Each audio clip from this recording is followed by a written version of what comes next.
आंध्र प्रदेश पुनर्गठन संशोधन विधेयक 2026 यद्यपि बेहतर होता, पहले से नोटिफाइड होता तो और व्यापक चिंतन करने का भी समय होता, मौका होता, लेकिन ये जिस रूप में भी बिल आया, मैं अपने नेता आदरणीय अखिलेश यादव जी और अपनी पार्टी की ओर से इस बिल का समर्थन करता हूं।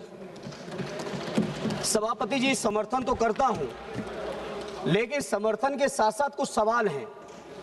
हमारी पार्टी का सवाल है आंध्रा के साथियों से, विशेषकर टीडीपी और एनडीए के लोग जो सत्ता चला रहे हैं या जिन्होंने विधानसभा से प्रस्ताव पारित किया है। बहुत स्वाभाविक तौर पर आंध्र प्रदेश का सबसे बड़ा शहर विशाखापट्टनम स्वाभाविक राजधानी के तौर पर डेवलप हो रहा था, और अगर उस स्वाभाविक राजधानी को आपने स्वीकार किया होता तो आज जो बहुत सारी चर्चा चल रही कि इतनी जमीन की जरूरत पड़ रही है, इतने खर्चे की जरूरत पड़ रही है, इतने लाख करोड़ इन्वेस्टमेंट की जरूरत है, अगर आंध्रा के साथियों ने, वहां की सरकार ने ये फैसला लिया होता तो आज ना तो इतनी किसानों की जमीन की जरूरत पड़ती, न इतना पैसा खर्च करने की जरूरत पड़ती जो कर्ज लेके आपको लेना पड़ रहा है, शायद नहीं पड़ती अगर आप लोग विशाखापट्टनम डेवलप करते। लेकिन हमारे नेता आदरणीय अखिलेश यादव जी चाहते हैं देश का हर राज्य विकसित हो, और स्वाभाविक है राज्य की व्यवस्था चलाने के लिए बिना स्थायी राजधानी के कोई व्यवस्था चल नहीं सकती। इसलिए देर से ही सही एक स्थायी राजधानी की जो पहल की है उसका हम अपनी पार्टी की ओर से पूरा का पूरा समर्थन करते हैं। सभापति जी, जहां हम समर्थन करते हैं वहीं सवाल बहुत गंभीर हैं। जैसा कि टीडीपी के साथियों ने भी कहा, बीजेपी की तरफ से भी सीएम रमेश जी ने कहा कि इतने किसानों ने अपनी जमीन दे दी, किसानों ने जमीन दी, ये किसानों का बड़प्पन है।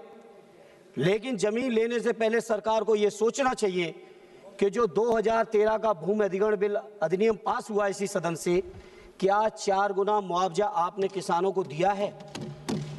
क्या उसके साथ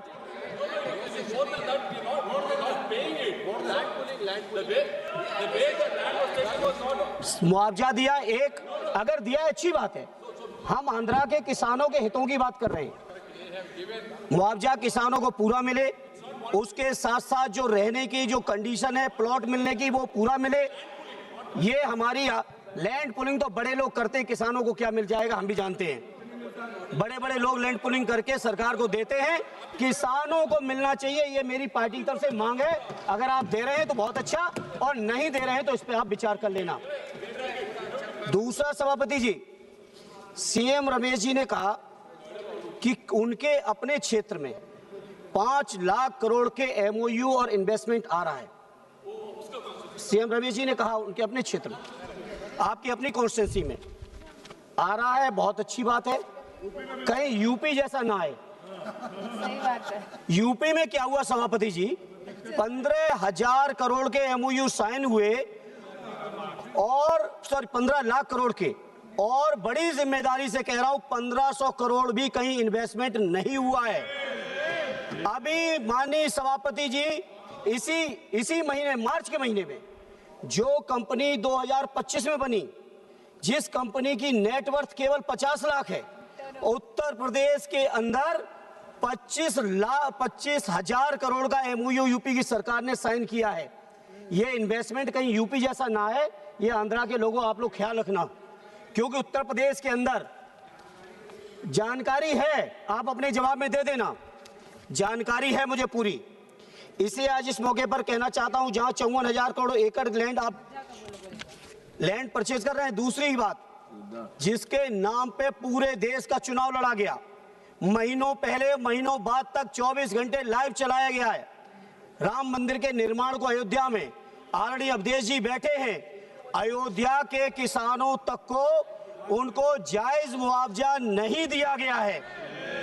जो हमारे उत्तर प्रदेश के किसानों के साथ हो रहा है, बैठे टीडीपी के साथी, पुराने गठबंधन के साथी रहे, ये जो हमारे उत्तर प्रदेश में हो रहा है, कहीं भाजपा की संगत में जाके आंध्रा के किसानों के साथ ये आप न करना, ये हमारी आपसे प्रार्थना है।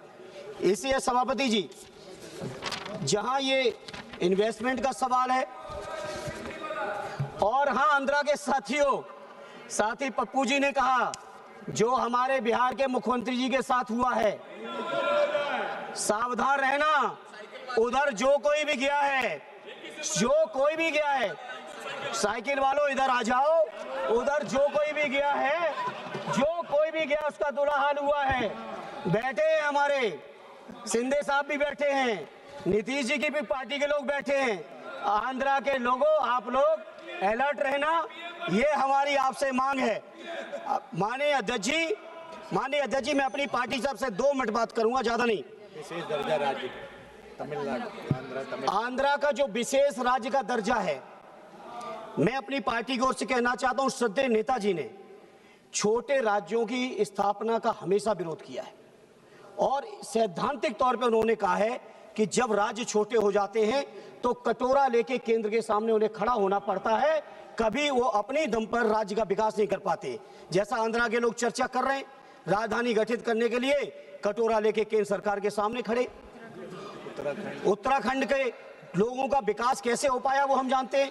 शुरुआत में केंद्र सरकार राज्य गठन के साथ तमाम तरीके की रियायतें दे देते हैं, टैक्स फ्री, इस तरह का औद्योगिक क्षेत्र बनाएंगे, ये भी करेंगे वो भी करेंगे, और 10 साल से ज्यादा किसी राज्य को सुविधाएं केंद्र देता नहीं है और अंततोगत्वा उस राज्य के विकास पर बहुत असर पड़ता है।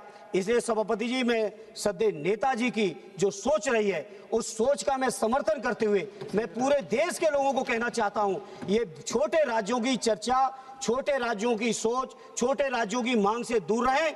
जितना राज्य बड़ा होगा, जितना संसाधन होंगे, जितना उनके पास मैन पावर से लेके तमाम चीजें होंगी, उतना ही राज्य आत्मनिर्भर होगा, केंद्र पर उसकी निर्भरता कम से कम होगी। इसलिए आज चूंकि आंध्रा के लोगों की मांग है और ये हमारे पुराने सहयोगी रहे और हमें उम्मीद है इसी 18वीं लोकसभा में फिर से एक बार हमारे सहयोगी बनेंगे और इसलिए इनको जो विशेष राज्य की मांग है, उस विशेष राज्य की जो मांग है उसका हम समर्थन करते हैं और केंद्र के मंत्रियों से कहेंगे केवल बैसाखी लेके विशेष राज्य की भाषण न दो। बिहार के लोगों के साथ भी यही किया आपने, आज तक विशेष राज्य नहीं बना पप्पू भाई आपका बिहार, लेकिन नीतीश जी को झांसे में लेके विशेष राज्य का दर्जा देके जो बिहार के साथ किया, आंध्रा के साथ भी अभी तक विशेष राज्य का दर्जा नहीं है। इसलिए इस भाषण के माध्यम से, इस वक्तव्य के माध्यम से देश के सभी दलों से कहना चाहता हूं, भारतीय जनता पार्टी के झांसे में ना आइए और जो किसानों की जो जमीनें गई हैं उनका भरपूर मुआवजा दीजिए। जहां अगर राज्य और राजधानी का कहीं आप लाभ की बात कर रहे हो, चर्चा कर रहे हो, तो उस लाभ का अगर कोई सबसे पहला हकदार है, किसी का हक है, तो वो किसानों का है, आंध्रा के। इसलिए आंध्रा के किसानों को भरपूर सुविधाएं दो, ये हमारी आपसे अपील है। एक बार फिर अपनी पार्टी और अपने नेता आदरणीय अखिलेश जी की ओर से इस बिल का आंध्रा की जनता के हित में, आंध्रा के लोगों की तरक्की के लिए मैं पुरजोर समर्थन करता हूं। बहुत बहुत धन्यवाद।